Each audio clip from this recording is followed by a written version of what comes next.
Yang akan datang itu misteri, kita nggak pernah tahu bisa sampai atau tidak. Maka pasang niat yang baik-baik, ya, pasang harapan yang besar. Itulah cara melangkah setiap hamba Allah Ta'ala dalam mengarungi samudera kehidupan.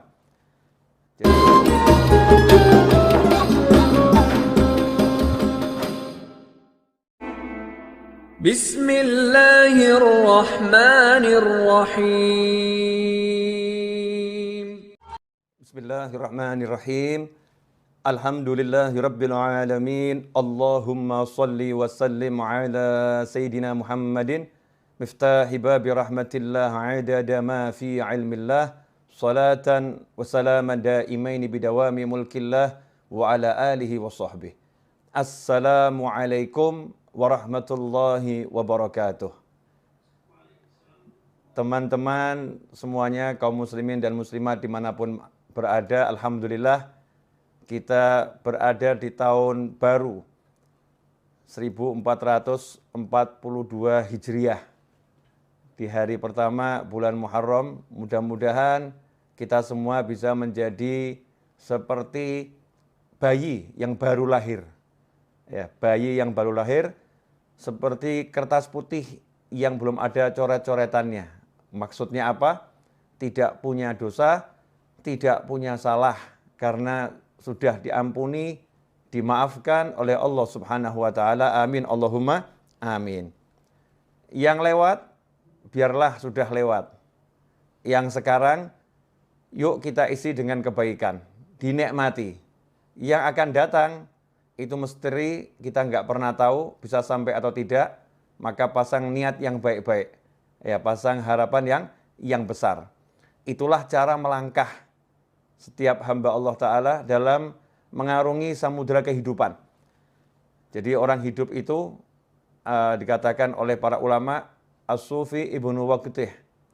Yang namanya sufi, orang yang selalu mengolah hatinya dengan menghias lahirnya dengan berbagai kebaikan, menghias lahirnya dengan perintah-perintah Allah Ta'ala dan dijauhkan dari larangan Allah Ta'ala, menghias hatinya dengan keindahan-keindahan dan membersihkannya dari segala kotoran. Sufi yang seperti itu dikatakan ibnu waqtih, orang yang hidup di masa kini, bukan orang yang hidup di masa lalu. Banyak orang itu hidupnya di masa lalu. Ada pula orang yang hidupnya di masa depan. Dia nggak sadar kalau waktunya bukan nanti, waktunya bukan kemarin, waktunya adalah sekarang. Ya, waktunya adalah sekarang. Ikhwani rahimakumullah, itu yang pengen saya jabarkan berkaitan dengan tema yang diangkat. Ya, yang ingin saya jabarkan. Mudah-mudahan saya diberi pemahaman, diberi ilmu, dan diberi kemampuan untuk mengamalkannya dan menyebarluaskannya. Begitu juga antum semua yang menyaksikan saya saat ini, mudah-mudahan dapat hal yang sama dan lebih. Amin. Ikhwani rahimakumullah, hidup bukan untuk berada di masa lalu. Jadi masa lalu itu cukup disadari, yang baik sekarang kita syukuri, yang buruk kita istighfari, minta ampun sama Allah Subhanahu wa Ta'ala. Caranya apa? Dengan menikmati masa sekarang. Jadi jangan sampai masa sekarang hanya untuk menyesali masa lalu. Wah, seandainya dulu, kalau dulu saya tidak begini, kalau seandainya, buang semua itu. Yang ada adalah sekarang, saat ini. Saat ini saya dikasih Allah sehat, saat ini saya dikasih Allah waktu, saat ini saya dikasih Allah banyak kenikmatan yang tak terkira. Saya akan pakai ini untuk membuat Allah senang. Ridha Allah. Untuk membuat Allah senang dengan saya, membuat Allah cinta kepada saya. Kalau kita hidupnya seperti itu, mensyukuri yang ada saat ini, otomatis hal-hal yang buruk di masa lampau itu akan sirna dengan sendirinya. Karena orang yang syukur, orang yang mensyukuri keadaannya sekarang, maka oleh Allah Subhanahu wa Ta'ala akan diberi tambahan nikmat, dan tambahan nikmat. Di antara tambahan nikmat yang paling besar itu adalah bisa taat dan bisa jauh dari maksiat. Itu tambahan nikmat yang paling besar. Bisa taat dan bisa jauh dari maksiat. Dosanya yang lampau otomatis diampuni oleh Allah Subhanahu wa Ta'ala. Karena Allah senang sama dia. La in syakartum la azidannakum wa la in kafartum inna adzabi lasyadid. Kalau orang yang kufur nikmat dikatakan siksanya pedih. Kalau orang yang mau mensyukuri nikmat, maka ditambah nikmat. Ditambah nikmat ya otomatis dosanya dihapus. Karena orang punya dosa kan bukan dalam nikmat, tapi dalam azab. Ya dalam azab. Karena itu fokusnya sekarang, saat ini. Saat ini saya harus ngapain ya? Saat ini harus ngapain? Saat ini saya harus apa? Daripada mikir yang panjang-panjang, kalau saat ini lagi berada di hadapan orang tua, nikmati orang tua. Jangan di hadapan orang tua, mikirin yang di luar. Sehingga kehilangan waktu untuk taat. Karena waktunya sekarang lagi bersama orang tua, di hadapan orang tua, duduk sama orang tua, harus ngapain? Jalankan perintah Allah kepadamu terhadap orang tuamu. Perintah Allah kepada kita terhadap orang tua kita. Oh, kita harus memandangnya dengan cinta. Oh, mendengarkan ucapannya dengan sayang. Oh, saya harus ngomong dia dengan lemah lembut, gak boleh ngomong kasar. Oh, saya harus menyabarkan diri saya untuk duduk bersama orang tua saya. Ya, kalau udah begitu akan ditambah nikmat. Kalau nanti kita punya rencana bisnis setelah duduk sama orang tua, kalau nanti kita punya rencana apapun setelah duduk sama orang tua, nanti itu akan dibereskan dengan berkat yang sekarang ini kita syukuri. Yang sekarang kita syukuri, yang nanti dibereskan sama Allah Subhanahu wa taala, la azidannakum. Pasti aku tambah nikmat. Nah, ini ndak lagi sholat, sekarang waktunya sholat, mikirnya harusnya sholat. Waktunya sholat, mikirnya makan. Nanti saya habis sholat, saya mau keluar, saya mau pergi ke restoran ini. Saya mau ketemu sama teman-teman saya mau makan di warung sana.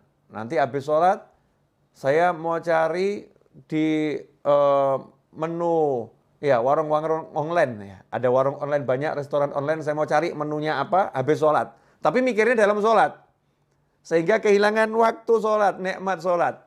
Nah, begitu pula ketika duduk bersama pasangan hidup. Masya Allah. Ada suamimu, ada istrimu. Duduk bersama, asyik. Gak usah ngobrolin orang lain. Yang aneh itu ketika duduk bersama ngomongkan orang lain. Ya, kecuali kalau obrolan itu obrolan yang bawa kebaikan. Artinya ngomongkan yang baik-baik. Lagi belajar bersama, kita ngobrolkan kebaikan orang lain untuk dicontoh. Tapi gak usah ngobrolin hal-hal yang gak enak yang dialami orang lain atau gak enak tentang orang lain. Sehingga kehilangan kenikmatan ngobrol dengan dirinya berdua. Yang lebih aneh, duduk bersama pasangan tapi ngobrolnya sama handphone. Ya, ngobrolnya sama handphone. Kehilangan kenikmatan saat ini. Saat ini lagi ngapain? Lagi duduk sama pasangan hidup saya. Ya udah, duduk dinikmati bersama pasangannya. Caranya bagaimana? Ajak ngobrol tentang ilmunya Allah Subhanahu wa taala. Ya, ajak ngobrol tentang bagaimana sholat, ajak ngobrol tentang bagaimana zikir.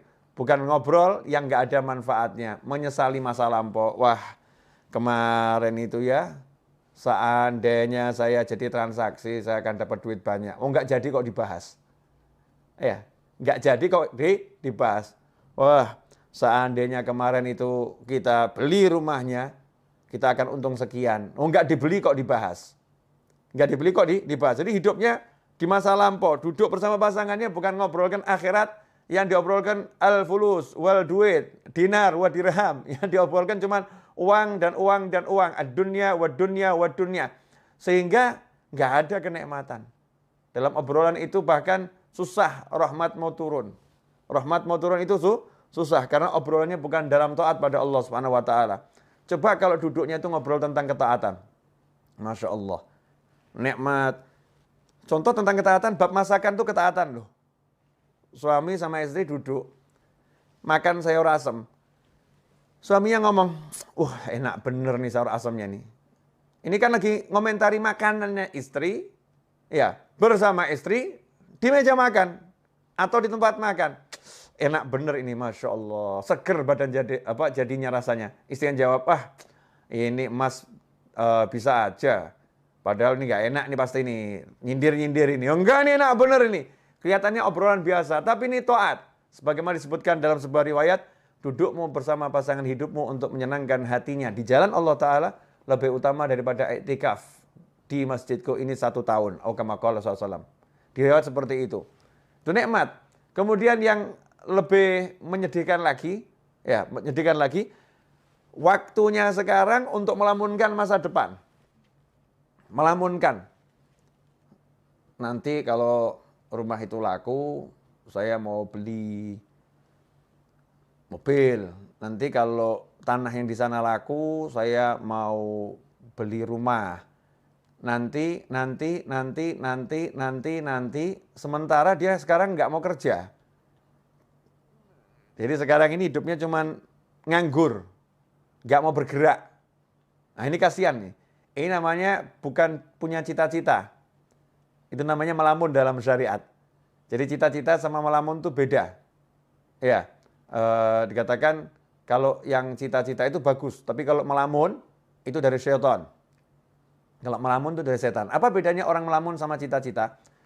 Kalau orang punya cita-cita, nanti kalau rumah itu laku, saya mau beli mobil. Ya. Kalau sekedar begitu namanya ngelamun. Kalau cita-cita dia tidak pakai ngomong kalau nanti rumah itu laku. Waktunya sekarang langsung dipakai untuk jual rumah. Iklan sana, iklan sini, telepon sana, telepon sini. Ini rumah saya jual, banting harga, diskon 200%. Masya Allah. Ya, apanya yang 200% kan belum dijelaskan, kasih bintang kecil 1. Ini biasanya teknik iklan nih. Bintang kecil. Pak, ini maksudnya diskon 200% apa nih? Ya, 200% itu maksudnya begini, biaya ini saya hapuskan semua. Hilang biayanya itu. Nih, buat orang mau telepon, teknik periklanan dipelajari. Kemudian dia mulai ambil tasbihnya. Dia baca sholawat sebanyak mungkin, tawassul dengan sholawatnya. Mudah-mudahan ada pembeli yang datang. Nah ini namanya kalau rumah itu nanti laku, saya mau beli mobil. Misal begitu. Kalau tanah yang di sana laku, saya akan hajikan Bapak. Masya Allah. Itu bagus, tapi ngelamun. Ya melamun jelek. Cita-cita bagaimana? Kalau rumah itu laku, tanah yang di sana laku, saya akan hajikan Bapak. Langsung, mana KTP-nya? Mau daftar tidak butuh biaya kok. Mana KTP-nya? Diurus semuanya, udah bergerak nih ngurus. Kemudian mulai proses menjual di sana. Itu namanya bukan duduk melamun. Tapi orang punya cita-cita. Itulah niat. Ya, makanya setelah hijrah, setelah Fathul Makkah, la hijrata ba'dal fathi. Setelah Fathul Makkah tidak ada lagi yang namanya hijrah. Dalam arti pindahnya dari Mekah ke Madinah. Walakin jihadun wa niyah. Yang ada adalah kesungguhan dalam berjuang dan niat yang baik. Nah, niat itu apa? Qasdu syai' muqtarinun bi fi'lih. Niat itu punya satu cita-cita yang segera diiringi perbuatan. Qasdu syai' muqtarinun bi fi'lih. Punya cita-cita, punya harapan, langsung ada aksi. Itu namanya niat. Kalau nggak ada aksi namanya malah melamun. Nah di tahun yang baru ini, jangan kita jadi orang yang sibuk melamun. Tapi jadilah orang yang sibuk beraksi. Jadilah orang yang sibuk mewujudkan cita-cita. Ya, cita-citanya mulai diwujudkan dengan apapun yang bisa, sebisanya. Karena itu tadi dalam profile picture saya dikatakan hidup bukan untuk dipikiri. Ya, bukan cuma mikiri hidup kok seperti ini ya, punya suami kok kayak gitu ya, punya istri kok seperti itu ya. Nggak nyelesain masalah. Ngomongkan yang nggak enak itu membuat semakin tidak enak. Memperbincangkan yang jelek membuat semakin jelek. Ya, memperbincangkan yang negatif menjadi energi yang negatif. Ngomong yang baik-baik maka menjadi yang baik. Ini yang ngomong bukan saya, yang ngomong Nabi Muhammad SAW. Man kana yu'minu billahi wal yaumil akhir fal yaqul khairan au liyasmut. Barang siapa iman, percaya, man kana yu'minu billahi wal yaumil akhir, kepada Allah dan hari akhir, fal yaqul khairan. Hendaknya dia ngomong yang baik. Ngomong yang baik. Kalau tidak bisa, diam saja. Bahkan sampai komentari makanan yang nggak enak itu nggak boleh. Kalau suka, makan. Ya. Kalau suka, makan. Kalau enak, itu dikomentari yang positif. Kalau nggak enak, diam. Nggak usah dimakan. Nah, diam, jangan dikomentari.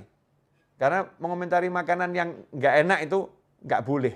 Ya, mencela makanan itu nggak boleh. Tapi Habib, saya pengen ini masakannya jadi enak. Ini makanannya nggak enak. Gimana cara komentarinya? Ya, komentari yang cerdas. Yang sesuai syariat. Caranya gimana? Makanan ini enaknya luar biasa kalau garamnya dinaikkan sedikit. Ya, Garamnya tambah sedikit, enaknya luar biasa. Positif, bukan hal yang negatif. Itu yang diajarkan Nabi Muhammad SAW. Rasul nggak suka kita ngomong yang negatif, ngomong yang jelek-jelek, ngomong yang buruk-buruk. Ngomong yang buruk mendatangkan keburukan. Ngomong yang jelek mendatangkan kejelekan. Suasananya nggak enak. Ruhaniyahnya nggak enak. Karena itu ikhwani rahimakumullah, hidup bukan untuk dipikiri. Mikirin yang kemarin-kemarin apalagi, Masya Allah. Kemarin saya kok, sholat subuhnya terlambat ya. Dulu ya sholat subuhnya terlambat. Mikirin doang. Mikirin tok. Ya, nggak ada manfaatnya. Bukan begitu caranya. Caranya apa? Cukup dengan satu kalimat dalam hati, kemarin saya banyak dosa, sekarang saya mau banyak taat, selesai. Jadi bukan waktunya habis untuk mikir kemarin kok sholat subuh begini ya, kemarin ya sholat zuhurnya begini ya, kemarin mikir aja. Waktunya mikir yang tadi itu, kalau udah untuk aksi, Masya Allah. Langsung dia banyak sholat sunnahnya. Ditanya sama orang, kenapa kamu banyak sholat sunnah? Wah, sholat saya yang dulu-dulu tidak beres nih. Ini sunnahnya buat nambah ini. Kemudian dia qadha sholatnya. Qadha. Kenapa kamu qadha sholatmu? Wah, dulu saya sering subuh nggak sholat ini. Sekarang saya mau qadha sekarang ini. Saya mau qadha sekarang. Jadi bukan hidup dalam lamunan, tapi hidup dalam aksi. Kalau udah hidup kita dalam aksi ketaatan, maka hidup itu akan penuh dengan kenikmatan. Kalau hidup dalam aksi ketaatan, maka hidupnya akan penuh dalam kenikmatan. Karena itu para ulama mengatakan, nikmat yang kami rasakan dalam hati ini, nikmat yang kami rasakan dalam hati, kalau para bisnismen, para raja, para penguasa mengerti nikmat yang kami rasakan, mereka akan berjuang untuk merebutnya dari kami dengan apapun yang bisa mereka lakukan. Kalau tahu ya, mereka akan merebutnya dengan apapun yang bisa mereka lakukan. Ya, tapi karena mereka nggak tahu, dan toh kalau tahu juga nggak bisa. Kenapa? Tempatnya di hati. Gimana mau merebut hati? Susah. Yang di hati mau diambil tuh susah, nggak bisa. Bisanya dengan cara melakukan hal yang sama. Kalau mau merasakan nikmat yang dimiliki oleh para aulia usholihin, nikmat yang dimiliki orang-orang soleh, ya tiru aja yang dilakukan orang-orang soleh. Nikmati apa yang dinikmati orang-orang soleh. Orang soleh nikmatnya duduk berzikir, tiru duduk berzikir. Orang soleh nikmatnya duduk baca Al-Quran, tiru duduk baca Al-Quran. Orang soleh nikmatnya duduk cari ilmu, tiru duduk cari ilmu. Orang soleh nikmatnya bersedekah, tiru ya hidup bersedekah. Orang soleh nikmatnya membantu orang lain, tiru bantu orang lain. Dan seterusnya dan seterusnya. Nanti Allah Ta'ala akan memberi kita rasa nikmat seperti beliau-beliau. Dan ketika kita mencontoh pun udah ada nikmatnya. Naik kadarnya, naik kadarnya, naik kadarnya. Dan terus akan semakin besar. Ikhwani rahimakumullah. Tentunya dalam menjalani hidup itu bukan untuk dipikiri tapi dijalani. Bukan berarti kemudian mulus. Dalam menjalani hidup, namanya juga manusia. Menjalani hidup pasti ada musuh. Nggak mungkin nggak punya musuh. Lantas siapa musuhnya? Jangan salah. Jangan menganggap manusia itu musuh. Karena manusia itu semuanya bersaudara. Semuanya kalau ditanya, kamu anak cucu siapa? Kami Bani Adam, anak cucu Adam. Semuanya saudara. Ya, manusia itu semuanya bersaudara. Memang tingkat persaudaraannya beda-beda. Tapi pada aslinya semua manusia bersaudara. Musuhnya manusia itu adalah siapa? Ya, wahfadil qalba an yulima bihi syaitan wan nafsu wal hawa wad daniyah. Pertama setan, kedua nafsu, yang ketiga hawa alias ego, yang keempat daniyah, dunia. Itu musuhnya manusia. Setan, nafsu, hawa, dunia. Setan jelas nggak kelihatan. Kadang-kadang setannya juga menjelma jadi manusia, betul-betul menjelma jadi manusia. Kadang-kadang, dan itu sering, setannya menggunakan manusia, masuk dalam tubuhnya manusia, berbicara sebagai manusia, bertindak sebagai manusia, menulis sebagai manusia, padahal semua itu setan yang melakukannya, setan yang mengontrolnya, setan yang berbuatnya. Itu musuh yang pertama. Kemudian nafsu. Nafsu itu adalah kendaraan. Karena nafsu adalah keinginan. Kalau nggak punya nafsu, bahaya. Nggak punya nafsu makan, nggak punya nafsu minum, nggak punya nafsu hidup, repot tuh. Jadinya putus asa. Nafsu itu untuk dikendalikan. Dia kendaraan, dikendalikan. Kalau nafsu dituruti, jadi musuh. Makan, pengen makan. Makan terus, jadi musuh, jadi penyakit. Ya. Kemudian nafsu-nafsu yang lain.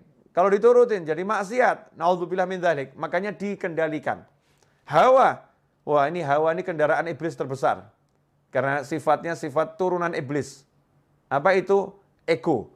Tidak mau dikalahkan. Ya, hawa itu ego. Tidak mau dikalahkan. Maunya menang sendiri. Itu ego. Nah, makanya iblis dilaknat karena dia punya ego yang besar. Disuruh sujud kepada Nabi Adam alaihissalam, iblis tidak mau. Karena itu iblis diusir dari rahmatnya Allah Ta'ala. Dibuang dari rahmatnya Allah Ta'ala. Nggak dapat rahmatnya Allah Ta'ala. Karena itu dikatakan iblis dilaknat. Kenapa? Karena dengan egonya dia nggak mau sujud, dia sombong kepada Allah Subhanahu Wa Ta'ala. Sombongnya itu dengan tidak mau menjalankan perintah Allah untuk sujud kepada Nabi Adam alaihissalam. Ini ego. Nah, kalau kita jadi muslim jangan dikendalikan ego. Nggak mau dikalahkan, nggak mau dikalahkan. Jadikan ego kita itu ego yang baik. Ya, saya kalau baca Al-Quran nggak mau ada yang mengalahkan saya ini. Saya mau paling hebat sendiri baca Al-Qurannya. Tapi kalau ada yang mengalahkan senang, alhamdulillah ya. Ternyata dia lebih hebat dari saya. Jangan sampai egonya ego yang negatif, nggak mau dikalahkan. Misal, biasa ngurusin masjid. Masjid sebelah kok dengar ngundang ustadznya ustadz nasional yang jamaahnya banyak. Masjid kita ngundang ustadz itu, ustadznya nggak mau datang. Egonya muncul, nggak mau dikalahkan. Buat segala macam cara, kalau di tempat saya nggak bisa, di tempat dia juga harus nggak bisa. Ya, akhirnya membuat berbagai fitnah. Gimana caranya biar pengajiannya batal? Ini ego yang buruk. Naudzubillah min dzalik. Di kantor, ya, nggak mau dikalahkan jabatannya dengan kawan-kawannya. Dengar kok ada satu kawannya naik pangkat, mau diletakkan di jabatan yang lebih tinggi. Wah, nggak mau dikalahkan dia, nih muncul egonya. Terus gimana caranya? Dia cari kelemahan kawannya itu, kemudian dia fitnah gimana caranya, yang penting biar namanya jatuh. Ini namanya ego. Naudzubillah min dzalik. Kemudian dunia, Masya Allah, segala sesuatu selain Allah Ta'ala. Ini tidak boleh ada dalam hati kita. Mau istri, mau anak, mau suami, ya, siapapun selain Allah nggak boleh ada dalam hati. Bolehnya masuk hati harus lewat Allah Subhanahu Wa Ta'ala. Harus bismillah, harus ada Allahnya. Anak ada dalam hati karena Allah. Mencintainya karena Allah. Menyayanginya karena Allah. Makanya begitu anaknya nggak mau sholat, orang tuanya harus marah. Ya, orang tua harus marah. Nah, itu namanya karena Allah Subhanahu Wa Ta'ala. Pasangan hidup, istri. Istri kalau menghalangi suami untuk bakti sama orang tuanya, suaminya harus marah. Nggak bisa. Saya tidak bisa mencintaimu mirip orang tua saya. Apalagi lebih. Mirip saja nggak bisa. Nomor satu, cinta saya harus orang tua saya. Begitu Allah saya ngajarin saya. Begitu Allah saya perintahkan saya. Dimasukkan istri ke dalam hati juga karena Allah Subhanahu Wa Ta'ala. Pekerjaan boleh masuk dalam hati kalau karena Allah Subhanahu Wa Ta'ala. Ini saya mau cari nafkah. Pekerjaan ini penting untuk berikan nafkah kepada keluarga saya yang halal. Tapi karena Allah, nggak takut kehilangan pekerjaan. Karena Allah kok. Ya, kalau emang dia harus hilang, nanti kan Allah akan mendatangkan yang lain pekerjaannya. Ya, Allah akan kasih yang lain. Semua dikembalikan karena Allah, karena Allah, karena Allah. Kalau udah punya seperti itu, menghadapi manusia model apapun, hidup untuk dijalani. Ketemu yang seperti apapun, yang penting pasang niat yang baik, pasang niat yang besar, kemudian jalani tanpa harus difikiri. Nanti gimana ya? Kira-kira saya bisa dapat rezeki besar nggak ya? Kira-kira nanti saya dipecat nggak ya? Nanti lagi yang dibicarakan. Nggak usah bahas nanti, sekarang kamu syukuri, sekarang kamu nikmati. Habib, Ustadz, Kiai, sekarang saya jadi pengangguran, barusan di PHK. Salah, kamu bukan pengangguran. Tapi kamu dipindahkan dari satu lapangan pekerjaan ke banyak lapangan pekerjaan yang lain. Tadinya kamu cuma kerja di satu kantor, sekarang kamu di PHK, berarti kamu punya kantor unlimited. Karena kamu bisa buat kantor model apapun. Ya jadi masalah, kamu mau nggak? Ya, kamu mau atau tidak? Kamu menganggap dirimu pengangguran atau dirimu adalah orang yang punya kesempatan kerja lebih besar? Terserah, itu pola pikir kita masing-masing. Mau mikir yang benar atau mikir yang salah. Kalau udah bisa gitu, enak itu. Dimanapun kita hidup, yang ada adalah asyik. Karena orang yang syukur itu nggak akan berada dalam sengsara. Orang yang syukur selalu dalam nikmat dan nikmat dan nikmat dan nikmat. Ikhwani rahimakumullah. Nah, merdeka. Ya itulah orang yang merdeka. Orang yang merdeka itu seperti ketika Pak Karno dan Bung Hatta serta tokoh-tokoh nasional, para ulama memproklamirkan kemerdekaan. Maaf, belum ada negara yang mengakui secara tertulis Indonesia sebagai negara. Belum ada. Kalau mikir gitu, kapan merdekanya? Oh, ini kita belum kontak negara-negara lain loh. Ada yang dukung enggak ya? Nanti kira-kira gimana ini kalau setelah kita proklamirkan seperti apa ya? Kalau mikir begitu nggak pernah merdeka Indonesia. Tapi langsung pekik merdeka diteriakkan, 17 Agustus 45 diproklamirkan, ya merdekalah kita. Setelah itu baru kita urus. Bergerak, menjalani kehidupan kemerdekaan. Pasang niat yang besar menjadi bangsa yang merdeka. Hasilnya apa? Merdeka. Ada kurang lebih 10 negara memberikan dukungan atas kemerdekaan Indonesia. Diawali Palestina, Mesir, Yaman, Saudi Arabia, dan seterusnya. Bisa kita baca di sejarah kemerdekaan bangsa kita ini. Ikhwani rahimakumullah. Ya, itulah cara berpikir orang yang sudah mengerti. Ya, sudah mengerti bahwasanya hidup itu untuk dijalani bukan dipikiri, tentu dengan niat-niat yang baik. Nah, kemerdekaan ini pada hakikatnya adalah bebas dari penjajahan. Sementara saat ini kita sebagai pribadi manusia, kita sendiri nggak bebas dari penjajahan nafsu. Masya Allah. Penjajahan nafsu, misal nafsu merokok. Nafsu merokok. Dikasih tahu sama dokter, Bapak ini sakit paru-paru, agak berat Pak, harus berhenti merokok. Kalau Bapak lanjutkan, nyawa Bapak bisa melayang. Ini karena nafsu merokoknya kuat, nyawa itu melayang nggak dipikirkan, udah mati urusannya Allah. Nanti kalau udah takdirnya mati ya mati, kalau belum waktunya ya nggak akan mati. Pakai dalil takdir pula ini. Untuk menuruti hawa nafsu pakai dalil takdir. Dia nggak bisa mengendalikan nafsunya ini. Rokok berhenti dulu ya, saya lagi sakit nih, berhenti kamu.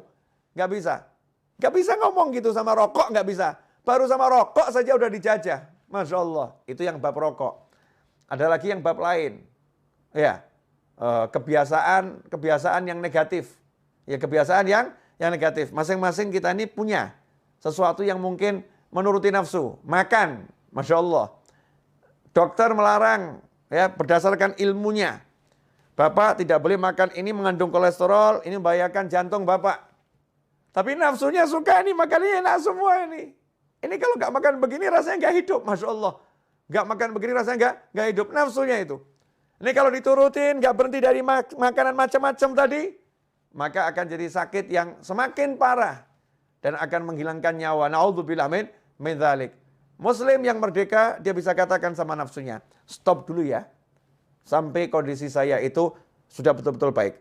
Nanti kalau udah baik, kita akan dialog lagi. Enaknya kamu saya makan 1 bulan berapa kali? Ya, dalam seminggu berapa banyak saya makan kamu nih? Dialog sama nafsunya nih. Nafsunya dikendalikan, itu baru muslim namanya. Itu namanya orang yang merdeka. Ya, orang yang merdeka. Kalau belum begitu, masih dijajah oleh setan, nafsu, hawa, dan dunia. Yang paling kesian yang dijajah sama dunia, Masya Allah. Takut kehilangan duit. Takut kehilangan pekerjaan. Gara-gara takut kehilangan pekerjaan, disuruh melakukan yang haram apapun dijalani. Daripada saya kehilangan pekerjaan, nyerempet haram dikit gak jadi masalah. Masya Allah. Nyerempet yang haram dibilang gak jadi masalah. Na'udzubillah min dzalik. Gara-gara takut kehilangan pekerjaan, jelas-jelas ibunya di desa memanggil, nak pulang, temanin ibu. Ibu sudah tua, ibu gak mau meninggal sendirian. Pulang kamu nak, temanin ibu. Dia katakan, maaf bu, saya gak bisa pulang. Kalau saya pulang saya dipecat dari kantor. Takut kehilangan kantor. Gak takut kehilangan ibu dan ridho Allah subhanahu wa ta'ala. Masya Allah. Ini dijajah yang luar biasa oleh yang namanya dunia. Ikhwani rahimakumullah. Dunia ini bisa menjelma menjadi macam-macam bentuk. Ya, macam-macam bentuk. Segala sesuatu selain Allah yang ada dalam hati, mengalahkan Allah, mengalahkan aturannya Allah, itulah dunia. Ya, itulah dunia. Sekarang pilihan ada di tangan kita. Kita mau jadi manusia yang merdeka atau manusia yang terjajah. Kalau mau jadi manusia yang merdeka dan setiap muslim harus jadi orang yang merdeka, maka kita harus berjuang. Ya, jihadun wa niyah. Berjuang melawan nafsu. Berjuang melawan ego. Berjuang melawan syaitan. Berjuang melawan dunia. Caranya ya dengan melaksanakan perintah Allah. belajar setiap hari. Cari ilmu terus tanpa henti. Nabi Musa pun nggak pernah berhenti cari ilmu. Walaupun udah menjadi Rasul, kalimullah, yang diajak bicara langsung oleh Allah Subhanahu wa Ta'ala. Nabi Muhammad SAW tidak pernah berhenti minta tambahan ilmu. Walaupun ilmu beliau adalah ilmu langsung dari Allah Subhanahu wa Ta'ala. Ya, yang Allah katakan diwahyukan. Kalau bicara Rasulullah semuanya itu wahyu ada dalam hati Nabi Muhammad SAW. Rasul masih suruh minta terus sama Allah. Wa qur rabbi zidni ilma. Ya Allah, berilah aku tambahan ilmu. Ikhwani rahimakumullah. Karena itu dalam mengisi kemerdekaan dan mengisi sisa-sisa waktu yang kita miliki dalam perjalanan hidup sampai nanti akhir usia, maka tidak ada yang lebih baik daripada mengisinya dengan ilmu dan amal soleh. Ilmu dan amal soleh. Insya Allah kalau begitu, hidup kita akan penuh dengan ketenangan, kenyamanan, dan kebahagiaan. Jazakumullah khairan. Ini yang bisa saya sampaikan. Waktu saya keselebihnya saya kembalikan kepada yang